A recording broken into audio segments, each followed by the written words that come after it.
अस्सलाम वालेकुम बच्चों। आज हम अंग्रेज़ी मज़मून की तालीम हासिल करेंगे। सबसे पहले हम अंग्रेज़ी के हुरूफ़ तहज़ी की तरफ चलेंगे। आप सभी जानते हैं कि अंग्रेज़ी हुरूफ़ तहज़ी 26 है। उसमें से हम चंद हुरूफ़ को यहाँ पर लिखेंगे, पढ़ेंगे और इनकी आवाज़ को भी याद करेंगे।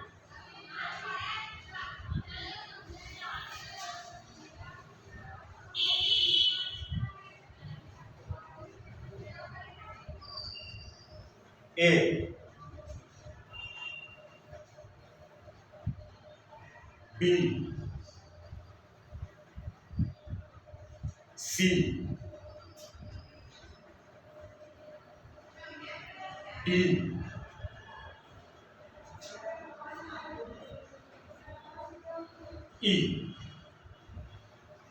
ये हुरूफ़ तहज़ी है।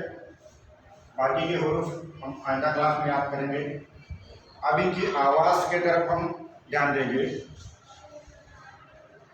ए के 3 आवाज़ें निकलती हैं, अ, आ और ए। बी की आवाज़ निकलेगी ब। सी की आवाज़ स न निकलते हुए क निकलेगी। डी को हम द या ड पढ़ेंगे।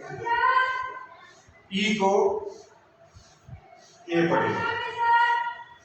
इन आवाज़ों को याद करेंगे और अपने बयान में लिखकर फोटो निकालकर सेंड करेंगे।